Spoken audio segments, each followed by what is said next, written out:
Well, welcome everyone to Random Wrestling Talk episode number 3. I have not done an episode for Random Wrestling Talk in quite a while for the last couple of weeks, mainly because I've been sick and dealing with some health issues with this cold that's been running around rampant across the United States even. Not even just the state of Florida, but also in the United States in itself. This upper respiratory infection, which caused me to cough a lot and prevented me from being able to talk and communicate with you guys with these videos. So it's been kind of hard for me to actually consistently provide you guys episodes, so on and so forth. But now that I'm feeling better, I'm going to go ahead and provide you guys some consistent content and information, how I feel about the wrestling world, and, you know, just my overall opinion and how I think things should go, just to provide us great solid entertainment. And hopefully you guys agree with me, and if you don't, well, then that's your business, and by all means proceed with giving me whatever you guys want to tell me. Maybe you guys have better ideas than I do. There's always that possibility. Today, that is what we're going to do here. Not also just going to talk about some of the news articles I read on NoDQ.com just recently before I did this video, but also the idea that builds up towards the WrestleMania main event with Becky Lynch, Ronda Rousey, and Charlotte Flair. Let's go into some of the articles that I'd like to talk about here in this episode that I did read about, and then proceed with the idea of what I think should happen building up towards the WrestleMania main event for at least the women's championship match between Ronda Rousey, Charlotte, and Becky Lynch. So first off, I actually did read an article of Jimmy Uso having an altercation with a police officer and getting arrested. And this is a very strange situation. I've never heard of any of the Uso brothers getting in any kind of trouble legally with anybody. They always seem to be straight-laced people and always following the rules. But apparently it seems to WWE, they believe that Naomi and I believe it's Jimmy Uso or Jey Uso, one of the two that's married to Naomi. I don't know who that is, so please excuse me for that. But Naomi's husband of the Uso brothers had an altercation with a police officer, and it's believed that the WWE believes that he's trying to purposely get himself fired. The belief is that they're trying to get out of their contract. What? A very strange and weird way to get out of a fucking contract with a company to get in trouble with the law. Very awkward. I don't really agree with this strategy in order to get out of a contract. I mean, a simple, I want to get out of my contract, or, I don't give a fuck what you do. And, live out your contract if you can't get out of it. And if it's a long contract, well, you're fucked. I mean, guess you're apparently sticking around and doing that. But the bottom line is, tomorrow you're competing in the Elimination Chamber pay-per-view for the WWE Tag Team titles on your brand. What do you have to complain about? Yes, maybe WWE has out the worst fucking storyline builds in the world, but at least you're a leading tag team in your division of your brand. There's a lot of guys that are tag team partners are doing nothing with their career. At least the Uso brothers are doing something of some kind. They have some value. They're ranked high within their tag team division. So, and they're one of the best tag teams in the world. The only one I can think of that probably would be better than them is the Gorillas of Destiny and LAX with Santana and Angel Ortiz. I believe that's his first name. But whatever. The point being is LAX and Gorilla of Destiny are probably the two best tag teams outside of the Uso brothers that might be better than them. But other than that, WWE per se, just that realm of that company, they are by far the best tag team in the division. They have the best wrestling. They have the best entertaining value. I mean, I watched them compete against the New Day live on December 29th in my hometown of Tampa, and I enjoyed their match. They were fun, entertaining, and really, they were outstanding. And they performed very well. I mean, like, literally, they looked believable. I mean, I understood that they weren't trying to intentionally hurt the opponents of the New Day, but they were trying to make it as real as possible without injuring each other, which I appreciate. The wrestling is outstanding. They give you a very good show. Bottom line is, I honestly think that Naomi and her husband are fed up of WWE. I don't blame them, but I don't feel like the Usos can do without each other. If they became single competitors, I don't think they can make it. They are great as a tag team. The Dudley Boys for a very long time were very much like that too. Only Bully Ray was able to pull off a singles career, and it wasn't much of a singles career. I mean, he couldn't do that in WWE. They tried that with him, and they failed miserably. But as a tag team, they are fucking great. And there's nothing wrong with that. Some guys just don't make it as single competitors. And as long as you can do something within the business as a talent, you got something going for you. So take it and run with it. That's how I feel about that. But honestly, I don't think the Usos of either one of them should be complaining in their status with the company, despite the fact that their storyline writers absolutely suck. But I do figure that at some point, by the end of their contract, they should maybe look into going to another direction, to another company or something like that, such as AEW. But bottom line, I don't feel that the Usos should be totally unhappy where they are with their tag team. I think they should be extremely satisfied where they are, because there's a lot of guys that wish they were where the Usos are. Usos are always in the tag team championship scene. They're always in the top 3 best in their division. I mean, they got nothing to really complain about, technically. But very weird article I read about Naomi and her husband wanting out of the WWE, and by doing so, her husband getting in an altercation with a police officer. Very fucking weird. So, I mean, WWE's starting to believe that they're trying to get a way out of their contract, and having a domestic dispute with the police could help them in that area. Fucking bizarre. I hope that's just a rumor and not legitimately true. If that is the truth, then there's something seriously wrong with Naomi and her husband to want to do something like that.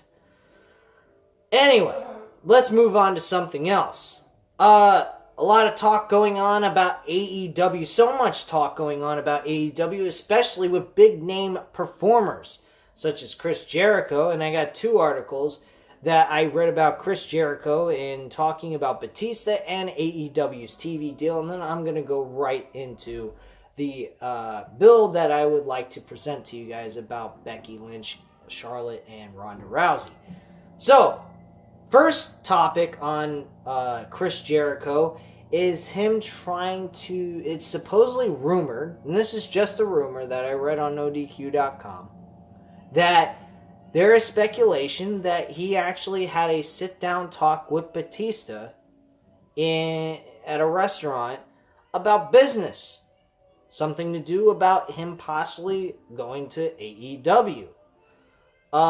Batista being in AEW is a very interesting subject. The reason why I say that is because of the fact that he is such a muscular guy. I picture AEW being more of the realm of like a Daniel Bryan or a Seth Rollins or even fucking Dean Ambrose or even possibly Roman Reigns in that kind of look. But not a guy like Batista. Batista, John Cena, rumors about Randy Orton even that was mentioned about a week or 2 ago. Him also being interested in looking into AEW. There is so much going on with AEW, and they haven't even presented a TV deal on what broadcast company they're going to go with, or what company has chosen them to sign a contract deal with. with them. I am extrememly shocked with some of the names that are coming up. I mean, Batista, fucking Randy Orton before interested in AEW, and Batista, I wouldn't blame Batista in going to AEW because WWE is showing no signs of interest whatsoever in Batista at all. They don't see any value out of him. They don't see anything whatsoever in Batista. Let me put it to you this way, schmucks. He's a Hollywood movie star. He's made it. He got his big break with Guardians of the Galaxy. Now, he's made a ton of money with that franchise. Now, granted, it wasn't all him that made that movie outstanding and entertaining and fun to watch. It was also the other characters involved. But he played a nice part in that to get you interested in seeing this movie. And I have to say one thing. He's a Hollywood movie star now with this getting his big break into this movie. And he's making small strides into other movies on his own. Now, my personal opinion is this. If you got a guy like him making in the movies, make him a fucking Hollywood heel dick. He's gonna work out that way. Have him go up against guys like Seth Rollins. Have him go up against guys like anyone, really. That is a hard-working guy. Fucking Aleister Black would be a great opponent for Batista in a one-on-one match. Granted, though, saying the thing that's running around about Batista, his interest is giving Triple H that one win that Triple H has not gotten over Batista and over the encounters that they've had in the past. Now, granted, Triple H has faced him 3 different occasions and lost all 3 times. Getting a win under his belt against Batista would be something noteworthy for Triple H even to come out of the suit and get into the wrestling gear. So, in that aspect, that brings a lot of interest and intrigue to want to bring Batista back and also bring Triple H back into the ring as an in-ring performer. Just like that match he had with The Undertaker was worth doing because the man never got a big win over The Undertaker. Now, Triple H has beaten The Undertaker before, but the bottom line is Triple H never got a big win under his belt against The Undertaker in a big stage moment, such as like a WrestleMania or any major pay-per-view type setting. So that being in itself was worthy of him and Undertaker competing against each other one last time in Australia at Super Showdown. So I had no beef with that, and it actually was noteworthy as a main event match. Based on the history that they've had in the past and the fact that Triple H never got that big, huge win over The Undertaker at a big set pay-per-view. So that's fine in itself. And the same thing goes with this match if they were to set it up between Batista and Triple H. I feel that Batista would make very good value for the WWE, at least in the sense with Triple H. Him and Triple H being booked together. Now, Batista going further after that, I mean, he would have to compete against younger stars. Now, he has to get wins to make him stay valuable and have reason to still be there. Same thing with John Cena. John Cena lately, at this point, all he keeps doing is facing young opponents but never getting a win under his belt to keep him around and keep the rivalry going, or at least giving a reason to keep him on television, really. So that's the same realm that Batista would end up being in. Brock Lesnar, in that sense, is in that same category, but Brock Lesnar is beating opponent after opponent, waiting for that big moment where he would lose the title against a young upcoming star, such as Seth Rollins, who's definitely going to win that fucking title, no doubt about it. And if you don't, I'm going to be extremely pissed. But my point being here is that Batista, if you bring him into the WWE, he needs to be worth your time. Meaning in the sense that you got to give him some wins under his belt so that he is relevant and reasonable enough to say to yourself, when you book this match, people are going to think that he has a chance of winning the match, even though he may need to lose a couple of times to help build a younger star. That is what Batista needs to be, but he also needs to get wins under his belt to do whatever they would plan on doing. And in this situation, Batista probably want to prefer AEW. And I'm not saying that because I don't like WWE anymore, and quite frankly, I am not very pleased with the management of this company. I do not like what they've been doing with the company. And I'm going to provide you guys with extreme amount of thought into this storyline build that I have in my head that I think would interest a lot of people for that women's championship with Charlotte, Becky Lynch, and Ronda Rousey. So, Batista, I feel, would benefit going to AEW because, one, I think he would get what he's looking for. A little bit more of a sport-like feel. A little bit, probably they're going to give you a lot more freedom of speech, you know, saying the things that you want to say in your promos a little bit more, giving you a direction to where they want you to go with it, but still giving you that opportunity of freedom of creativity of your character to sell the audience. WWE, on the other hand, restricts their characters of building and selling the audience, and that is what the talent is. They are sellers. They're trying to sell you on something that they're providing you on screen or in person at an arena. That is the point of an in-ring talent. They are salesmen. They're like what I do. I get on the phone every single day and I convince people to take new supplies for sleep apnea products. That is my job. I'm supposed to convince them that they need that stuff. So that is the same thing here. That's why Roman Reigns has not gotten over playing this heel character, this face character he was pushed to do for such a long time. Because it is forced. It is not legitimate. And I'm going to say something on a side note for that a little bit later as I go through this video. Now, Batista will also enjoy the fact that he won't feel like he's in a joked out show. The show will be more realistic. They're going to be, I feel more that they're going to be in more real life situations. Not so much in the sense of so much dramatical shit. More of like book the match, create some story that gives people reason to enjoy and invest their time in, and give you a fucking great storyline feel build in the matchup itself to get you guys happy with what you just saw. That's all it's going to be.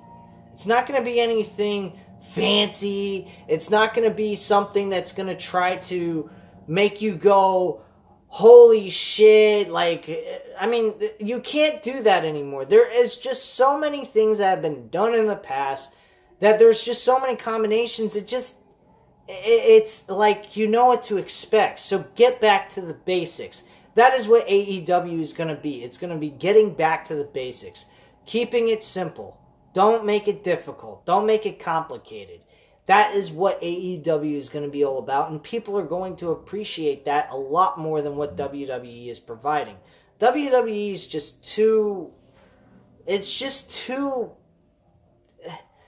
childish, too constricted, too... It's not... It doesn't feel real. It is just like legitimately just blodge goo. That's really what the best term to use for WWE right now. Do they have great talent? Absolutely. Ricochet is one of the best talent in the world. If you don't believe me, you can watch him on NXT this past week. He sold that injury with his knee to perfection. Now, granted, I didn't like the fact that he won. I think Adam Cole should have won that match. But that's just my opinion. But bottom line is, he sold and did his job in that match. He looked fucking great, and WWE did a great job making him look great. So that's the bottom line on that deal. Now, that is how I feel what Batista mentioned in the past. He doesn't like doing live television shows for WWE. He likes to do the live shows, the ones that you go to and you just watch and enjoy yourself.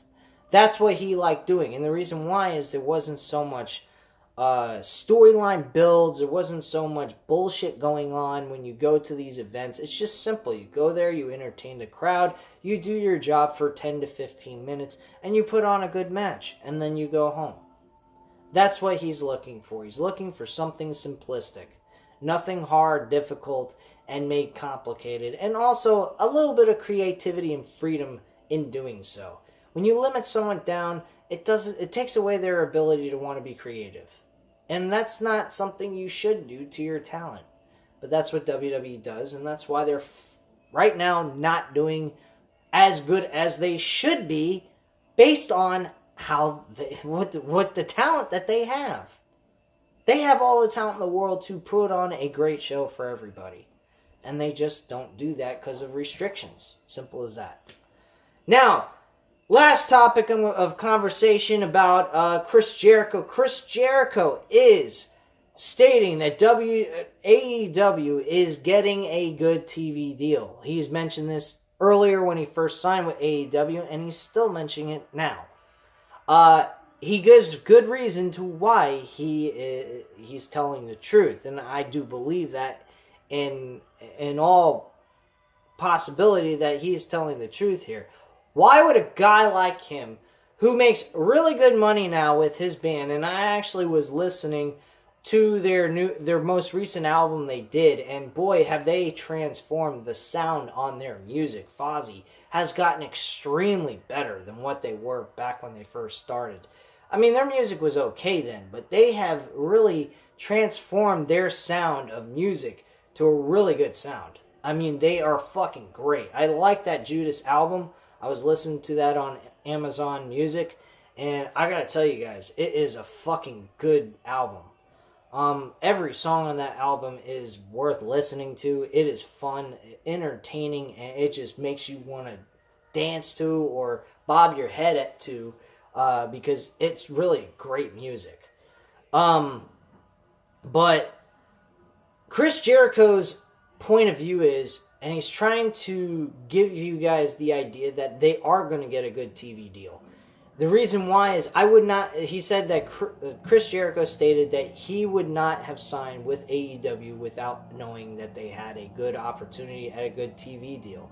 He's not a martyr. He's not trying to go ahead and be in a small, dinky little wrestling company that has no chance in hell of having an opportunity to be something noteworthy and worthwhile.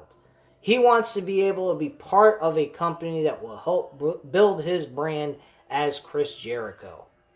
And I full on believe that, because a guy like him goes ahead, gets involved like a company like AEW that hasn't even gotten a TV deal yet, hasn't had a TV show, not one episode, and already they're heavily talked about.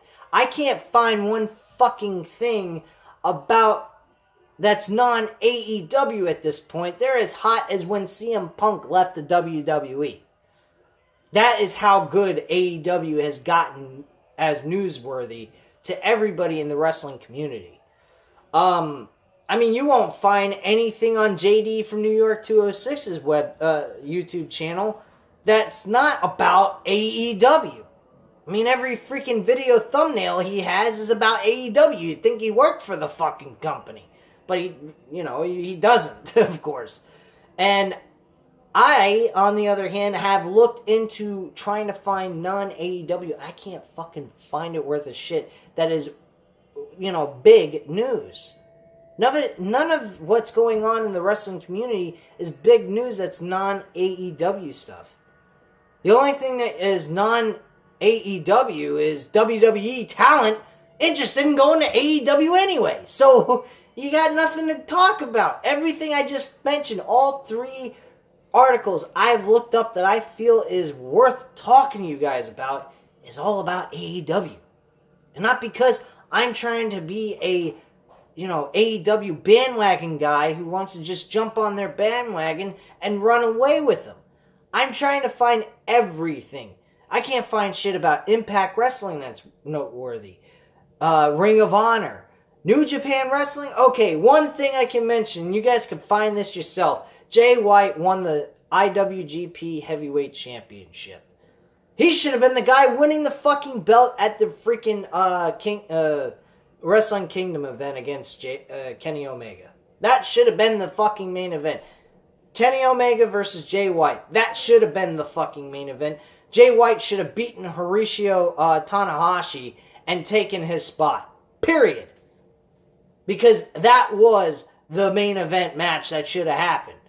Those two guys, Jay White has built his character into an amazing character, and he gets shut down from facing Kenny Omega. He had a great match with Okada. I won't say he didn't, but his opportunity should have been against Kenny Omega, especially with Kenny Omega being the guy that's leaving New Japan Wrestling, which I am extremely sad about. I wish that Kenny Omega would have stayed with New Japan Wrestling.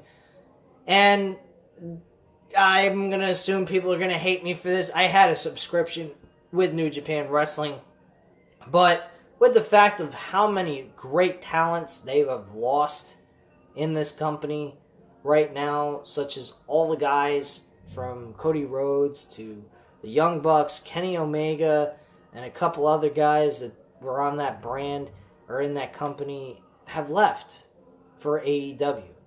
So I feel at this point, why am I going to have New Japan Wrestling, and it's a foreign wrestling company that I can't understand the language because they speak Japanese, which is what they are supposed to speak. They are supposed to speak Japanese because that is the home language in their country. Japanese, of course. So I can't relate to that because I don't understand the language. I can't understand the storylines that they're trying to tell me and things of that sort. So it makes things a little bit more difficult. The only thing I can enjoy out of it is the professional wrestling involved in it. Which, don't get me wrong, I enjoy, but I'd like to know what's going on within the story that leads these guys to wanting to compete against each other. Outside of competition. Otherwise than that, I'd like to know what else that might be besides just competition if that's not just the case. Maybe it's screwing another guy over, maybe it's this, or maybe it's that, whatever the case may be. But I want to be able to understand it going in. That's my point. But going into AEW's television deal, I actually did read one thing that came up about AEW's television deal that might come across to AEW that's been mentioned. There's rumors that some of the potential stations that are interested in them, and I will give you the list that I remember. It was A&E, which is on Channel 48 here in the state of Florida, in the Pinellas County, Hillsborough County area. They also, there's a belief that AMC, American Movie Channel, may actually have interest in signing them, but I don't see the point of them being on that channel, or A&E. Mainly because those two channels really have nothing to relate to professional wrestling. I don't see that happening. There is mention about Paramount possibly having interest in them, and them going there would make sense because of the fact that Spike TV was once called Spike TV, now Paramount. They had TNA on there, and TNA was pretty successful for a little while, and then once they tried to compete against WWE head-to-head, that's when they just pretty much fell apart. And they failed. Miserably, may I add. But Paramount, I don't know about them. ESPN stuck out to me heavily, and so is TNT and TBS. And here's the reason why. Those are the three best channels they should go after. For TBS and TNT, it's very obvious. Ted Turner used to run WCW. He had them on both channels, and I think that having them on one of those channels, or both even, if you were to have another show for the other station to have on, I think that would be outstanding. Ted Turner might actually take an interest in being maybe a small partner, have a small partnership within the company of AEW. You never know. I mean, I don't think that he hated professional wrestling or disliked his brand of WCW. It's just that it was draining him of money so much, in fact, he wasn't making any money. So for him to make that big switch over from WCW to AOL was going to be more beneficial for him anyway in the long run. So him discontinuing his relationship with WCW was the best thing for him to do financially. Now, granted, did I think that he enjoyed doing that? I don't think he did. I do believe I read in the past that he was very hesitant to just dropping AEW altogether. Or not AEW, WCW. I've got the AEW on the mind.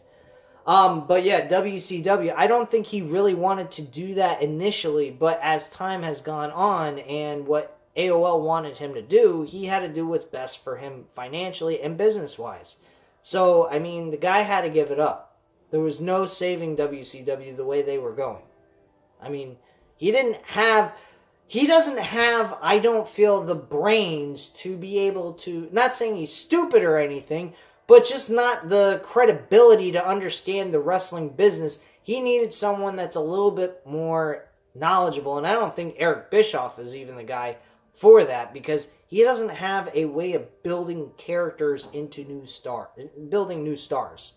And that's the key point that Chris Jericho pointed out in his little dialogue that he had with a radio station, I think it was. And he feels that AEW needs to build younger stars. They need to get nobodies and get them built into megastars. That is what's going to keep the company surviving and sticking around for a very long time. And that's very true. Look at WWE now. They are doing exactly what WCW did. They're keeping all their old guys from the Ruthless Aggression era and even the Attitude era, for God's sakes, with Triple H, Shawn Michaels, Undertaker, and so forth. I mean, they still are around performing to this day, and it's 2019, almost 2020, in about 10 more months. So, come on, man. It's over and done with the Attitude and Ruthless Aggression era to some extent, at least with the Ruthless Aggression era. So, and then the other channel that I haven't mentioned was ESPN. ESPN is a great asset, and I'll tell you why.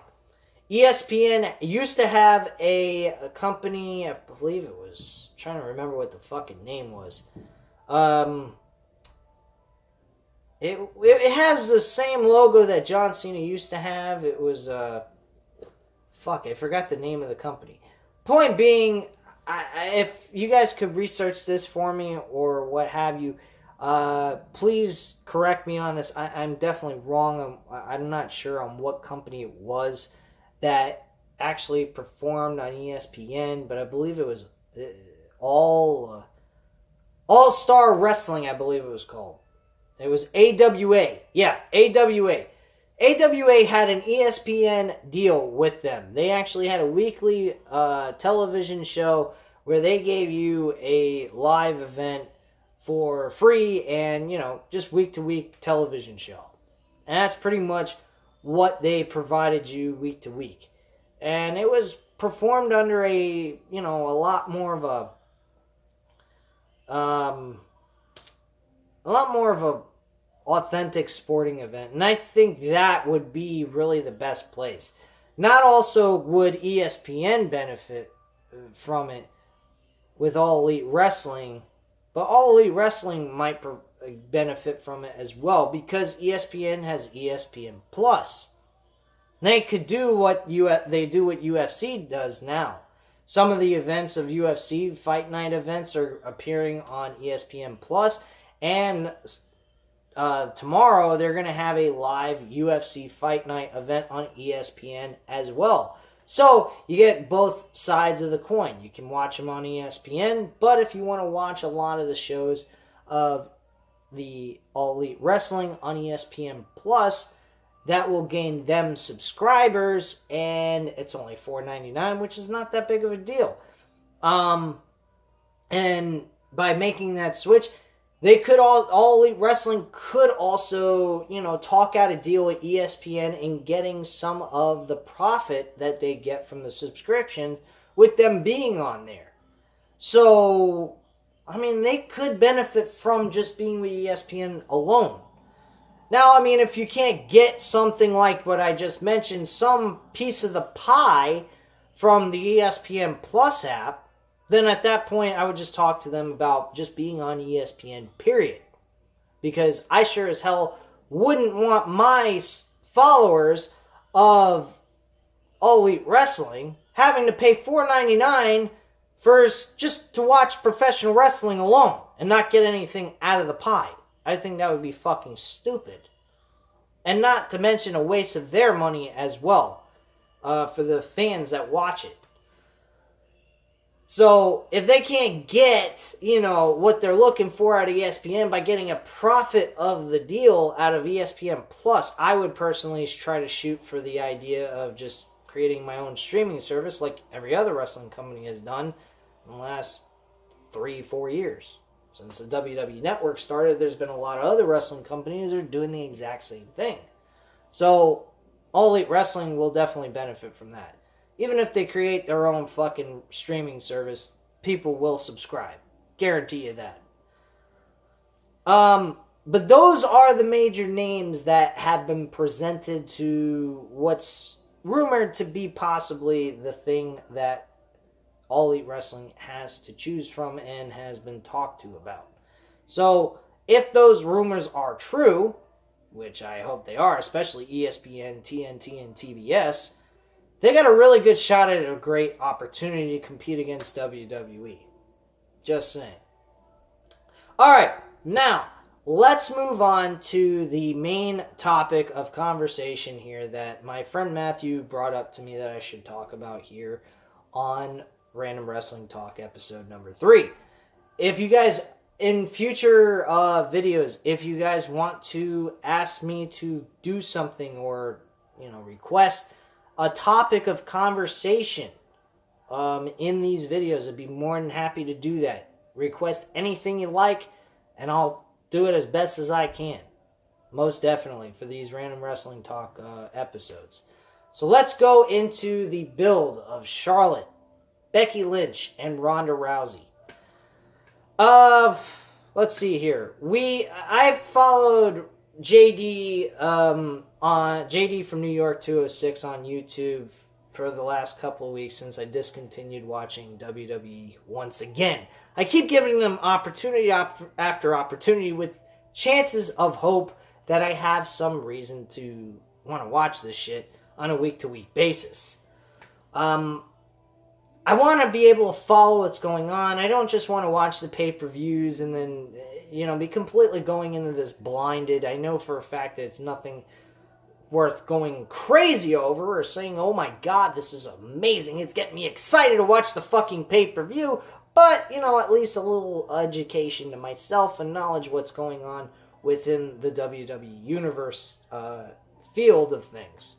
So, from what JD has said in his videos, that there is a possibility that, Becky Lynch has been removed from WWE television.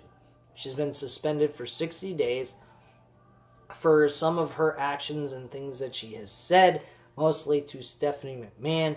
So, that is the situation at hand right now. She is supposedly out of the picture. Now, JD believes the best way to go ahead and get her back on WWE television is after the post-show of Elimination Chamber, and then the next week after that is celebrating Charlotte Flair's birthday. Now, I did mention that Becky Lynch could do a Triple H type feel here in this little situation.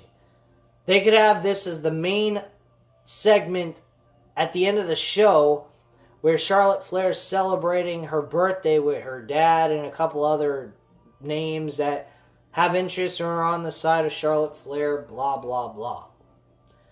Now he mentions that he would put Becky Lynch in a situation where he'd make her put Ric Flair in a arm bar where he could break his arm. Very similar to what Triple H did to JR, Jim Ross at the time, to sucker Mick Foley into defending his title the same night at the main event of Monday Night Raw in 1999 in August, the night after SummerSlam. So this is very similar to that situation, only forcing herself back into the main event where she belongs, because she did win the Royal Rumble regardless of the fact that she forced herself into it. She's pretty much forcing her, pretty much in all these situations, she's having to force herself into everything and push her way in, take what's hers, instead of just saying, hey, I earned it, and by all means, I should be in it, you know? So this is how I picture it. They have Charlotte Flair in the ring with her dad, and have all the people that they might have in there, and have Becky Lynch come out of nowhere underneath the ring, come from underneath the ring, and beat the shit out of everybody. Or no, wait, have her come through the audience. It's better that way. It would make a little bit more sense. Have maybe also the cops trying to chase after the security, trying to prevent her from getting inside the ring. She beats the shit out of the fucking security guards going into the ring or on the outside of the ring before she gets in. Charlotte Flair's standing there completely shocked. So is her dad. He's going, what the fuck's going on here? What did I get myself into type of look? And then, you know, Charlotte Flair runs out of the ring like a coward and thief in the night. Her dad's still standing there shocked as hell going, what? And then he goes ahead and, she grabs him, flips him over, does a hip toss, flips him over like Ronda Rousey would, and then put him in the disarmer or an arm bar. And basically, you know, and had a microphone or something like that. And basically go ahead and say to whoever's running the show, and I would definitely have it Triple H coming out to do this segment with Becky Lynch, I would say, okay, you're going to put me back into this WrestleMania main event with Ronda Rousey, or I'm breaking this old man's fucking arm. Not those exact words, but you get the point. I would make it very serious. I mean, very serious. Nothing, no goofing off, no lighthearted dialogue. I mean pure intensity, where you're angry as fuck that something you worked hard to do got taken away from you. I mean, she got screwed over out of her SmackDown Women's Championship. She got shoved off the ladder when she almost came. She had a very good chance of winning that match based on the situation they had her in. So, that is my deal on that. At that point, you have Triple H go ahead, come out and say, look, you know something? You're reminding me a lot of myself, and I actually do like that about you. So, kudos to you. You're in. But there's one thing you're not going to do. You're not breaking Ric Flair's arm, because if you do, you're out of the fucking company. I'll fucking fire you. So, you know, in that situation, she goes ahead and she smiles and she looks at Triple H and says, alright, fine. I'll let him go. Go ahead.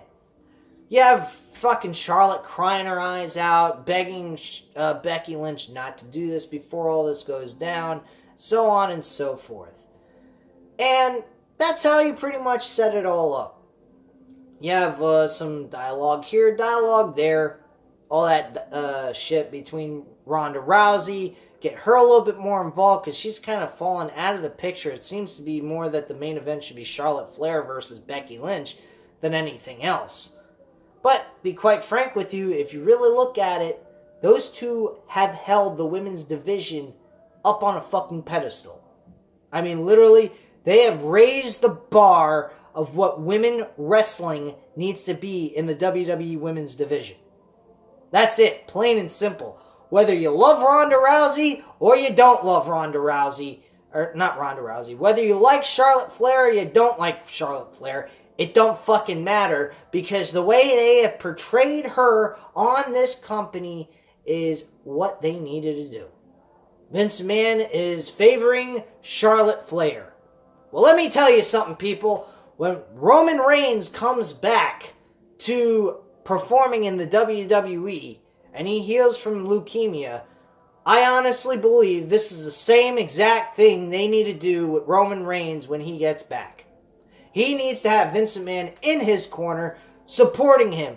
Just like behind the scenes, that's what Vince McMahon has done. Supported him.